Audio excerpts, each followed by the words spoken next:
Good afternoon. Welcome to Cambridge University Botanic Garden. I'm Michael Perry. And I'm Ellen Mary. And we are from the Plant-Based Podcast. And today we're doing a bit of a takeover at the garden. Yay. So there's a brand new exhibition called Plamatsu, and it's all about plant surfaces, colours, and how they can be applied in day-to-day life with materials and the like. So let's delve in a little bit more, but first up, Ellen's got a little bit of housekeeping. It's so cool. I cannot wait to find out more about plant-inspired surfaces and materials. But first, I think we should really know who's who and what's what. First of all, there is no fire alarm planned. So, if you hear anything, then we're going to be running away. Behind the camera is actually Helen, and Helen's going to be there to pass on all of your questions when you ask them.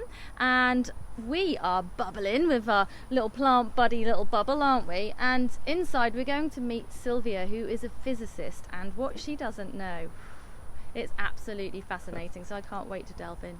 Absolutely. We'll be at a physical distance with Silvia, but we'll be close enough to get all of those all-important answers to your plant questions. So don't forget to comment down below, ask any questions, and if there's any problems with sound or you can't see us or anything goes wrong, just let us know down below and we'll address it as soon as we can. Let you know down below. Yes. Cool, let's go in. Hello, Silvia. Hello. Hi. This is Silvia, everybody. Hello. So this exhibition has been running, hasn't it, since the beginning of September? Yes. And when we came along, I wasn't entirely sure what to expect, but I'm so fascinated already with everything that I can see. So really, really excited. And you've got different stations, haven't you? Yes. So we'll start off with this one, which is all about nature's colour. Yes. But tell us a little bit about what the exhibition as a whole is all about.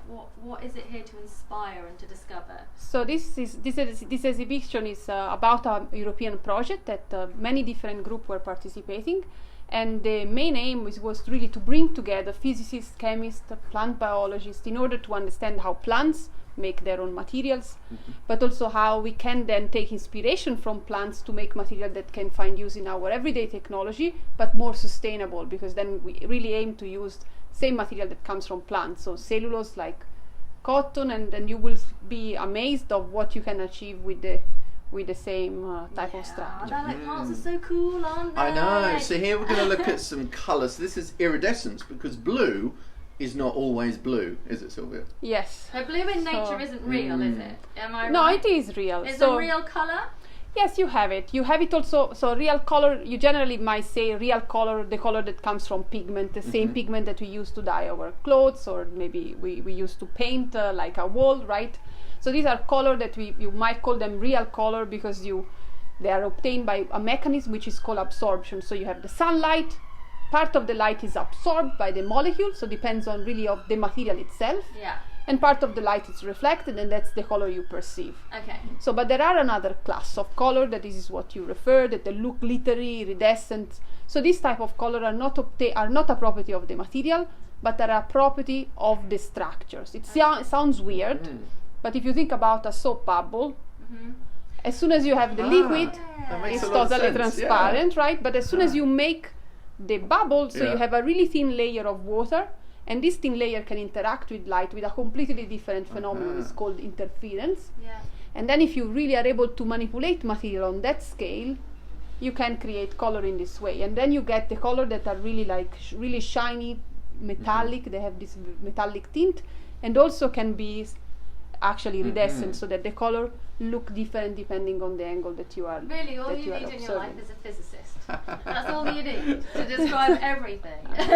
kind of. So Silvia, why do the plants do that then? Why do they need to have this iridescence on their foliage, for example? This is a huge question. Yeah. So and there is not a unique answer. So it depends on the context and depends on the plant. And that's also the beauty of plants, because you have so many, and then each of them has spectacular properties, and then they might have completely different function. So the same blue that you see in some ferns, in some plants, for example, what we think is that what is happening in Salaginella, they are used to reflect UV blue light that can be damaging, so it's a photoprotective mechanism. The same way we put sun cream on the tiny leaves, the one that they are growing, so the younger leaves, you have this protective layer that can reflect this harmful light. So it's almost a plant that grows in the shade but has got used to growing in the sun by protecting itself from the UV rays. So you depends on also where they grow, so this kind of phenomenon can happen or not, it can be more visible or not, but this is all not fully understand, so just taking it with a pinch of salt. In other plants like the begonia, for example, you still see blue, but in that case it seems that it's not used for photoprotection, but actually it's exploited to improve the light that enter the leaves and then to boost photosynthesis. That's So cool. it's really different from system to system, and actually each of them you have to study in order to understand what's going on. Wow, your coat's very slightly iridescent. I know, I'm you iridescent know. myself. Yeah, you're just like a morpho butterfly. Can we look at a couple of examples of that? Because I know you have got a berry that's Yes, iridescent. so one of what I like most, so that's my favorite blue, are these blue that come from these different berries. This is an example, but there are many others. There are many others. So these are called Margaritaria nobilis. If you come to the botanic garden, there is also a tree. Is that outdoors? or Yes, indoors? no, it's indoor. So it's a tropical plant. Yes, a tropical plant. This one, they come from Panama. And what is nice is that this color here is made out of cellulose. That is the same material that you have to use paper, right? And textiles. Yeah. So what does the plants do? It's pretty crazy. You have fibers, like the fibers of your cotton, but then if you really go inside the cell wall, these fibers are really, really tiny, only few nanometers, and they can organize in this architecture which is called the helicoid. So you see this, you have fibers that go in one direction, then every layer, you have different layer, and in this layer are twisting, and when this distance is comparable with the wavelength of the light, you can get color. So similar to the soap bubble. So what you want to have is that the size, the average size of this material where you have this layered structure is comparable with the one of the light wavelength. So if you compress it, you get blue, and if you kind of swell it, you can get red.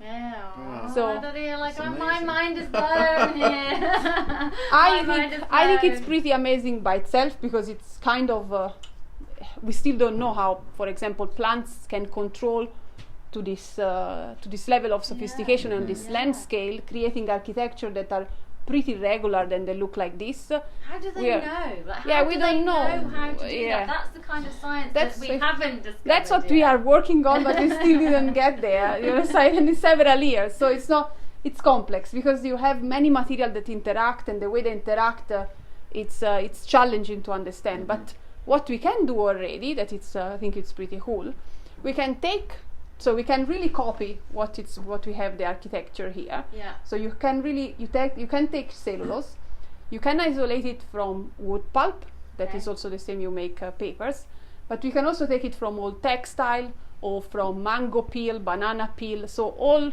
waste material that is rich in cellulose. Yeah.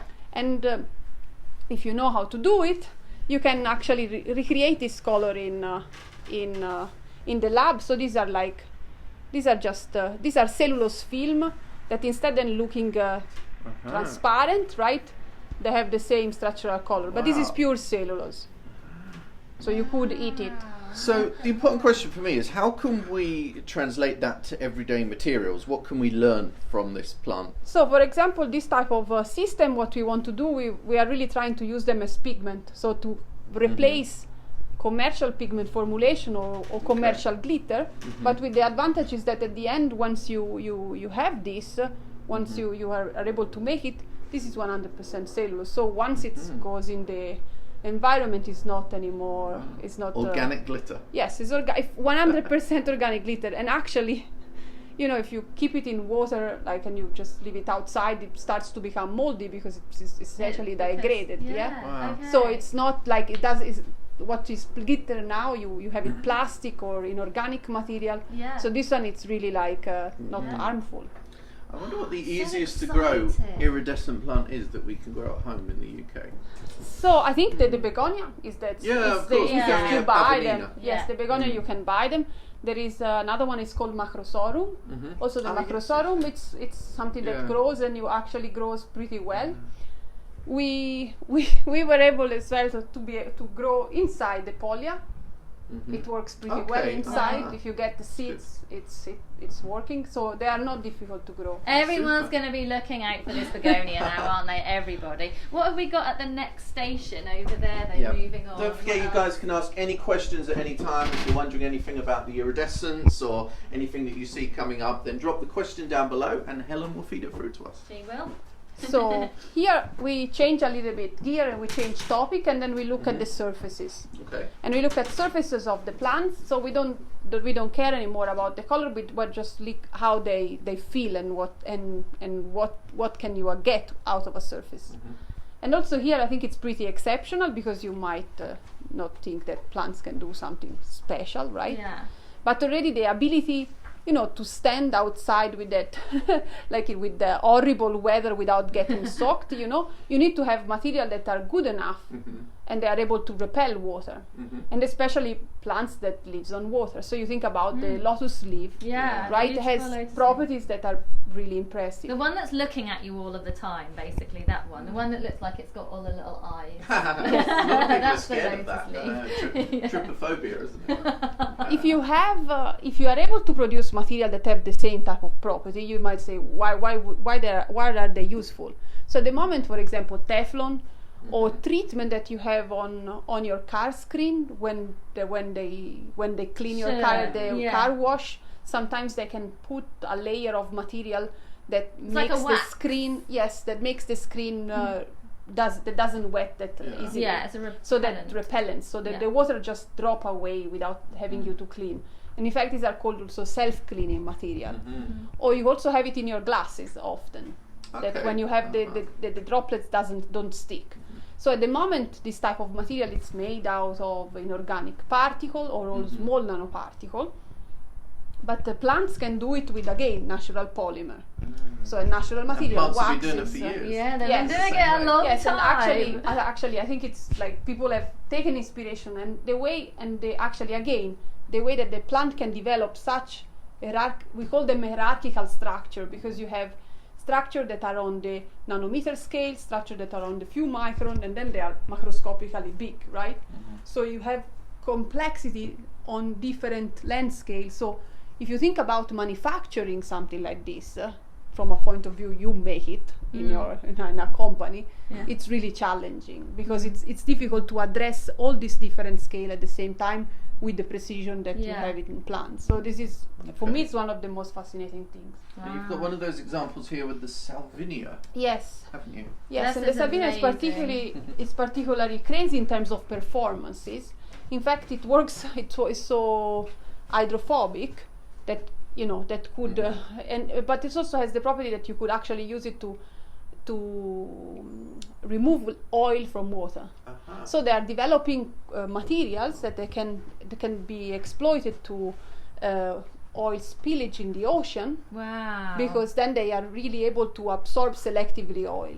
And this is just a property of the surface, of material surface. So it's quite incredible how much science is going on behind the scenes. We don't often see this stuff happening, do we? We don't know it. We want there to be solutions, but actually scientists are working really hard on trying to find out how plants can really help us in a sustainable way. Yes, and what is the main point is really trying to use the material that then at the end are not damaging, if you really use that. I think so what's this station over here? This looks really fascinating. It looks like we can actually get our hands into you something would ask plants at the end, they do this not because for us scientists, but because there is a function into that, right? So water repellent is because if you are a plant that lives in the water, you don't want to get soaked wet. But they can also use it as a defense from insects, from pests. So the plants. So in this case, for example, in this you have different surfaces, and they are magnified at different. So otherwise, you wouldn't be able to feel them if they were really on the same scale. Yeah. And on the plant, generally, these surfaces are of the order like few microns, so the same thickness of your hair. Right. Yeah. Or even smaller. And depending on the surface morphology, insect can can easily walk on them or not. So if you try it, like if you start from the first one, they are flat, so you shouldn't feel anything particularly. Don't be scared. It feels like I'm a celebrity. Get me out of it. You know where they put their hands in the boxes and it's snakes or spiders? That's what I. No, no snake. Only plastic Only demonstrators. You know, plants are so tactile, you know, and it's so good to touch them and, you know, and actually kind of really feel and sensation, because it's good for your well-being as well, isn't it? But obviously we can't feel this in the same way as an insect. Exactly, will feel because you when have to they think touch about it. the insect legs are really tiny, right? This is like so you Velcro. have to, yes. In that one actually the insect get trapped and then they cannot really stick. So it's a mean plant. What can we learn from these surfaces when it comes to materials in the home? What we want to try to do, and this was one of the projects of this program, it was actually to try to make material that have the similar characteristic of natural plants using cellulose. So if you have this really wrinkly type of surfaces, insect cannot go through. So this is a sort of an anti-repellent system naturally made by the plant themselves. So we are trying to make them similar material again using polysaccharides, so that you can use that to spray on other plants as an insect repellent, but without having to use pesticides, chemicals. Okay, so you will so use like a important. physical method to get rid of using plants to help plants. Definitely. We like that, don't Now there's one final thing that we must show everybody, because I've just learned how the tulip queen of the night gets its colour. I thought it was black or dark purple, but that is another iridescent flower, isn't it? So the dark coloration comes from a pigment, so you always have a pigment underneath. But then on top of the pigment, again, you have a surface modulation. And in this case, the surfaces are really tiny ridges. And we have here all this CD, because at the end, the ridges that you have on the surface of these flowers are analogous of what you have on a CD. So the same reason you see this funky effect of multicoloration on top of a CD is exactly the same that you see it on the tulip queen of the night. And this one, now we are really happy that we discovered that actually has a signaling function with bees, so it helps bees to spot the position of the flowers. And what many people also here in the network, and essentially Beverly Glover, she in a research group is actually working on trying to understand how genetically the structural color is regulated.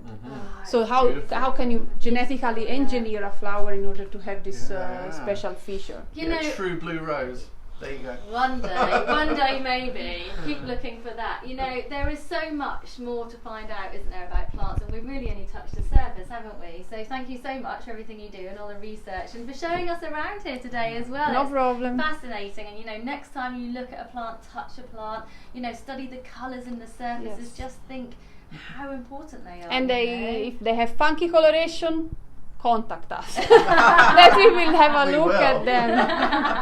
Super. We hope that you've enjoyed the live today, and we must say, I mean, we are blown away, aren't we? We just love anything to do with plants, but here at the Botanic Garden there's just so much to see. There's also an inspiring design and technology trail that you can come and have a look around. Come and take a look in this exhibition, which is still running until the end of October, and of course it's for free. And don't forget, there's also a cafe, because as gardeners all like tea and cake, don't we too? and also online. Don't forget to check out Cambridge Botanic Garden online, website, Twitter, Instagram, Facebook, you name it, they're there. Excellent. If you do come along, then drop us a line. You can get in touch with us on theplantbasedpodcast.net. And thank you for listening today. And if you come over any funky flowers, let us all know.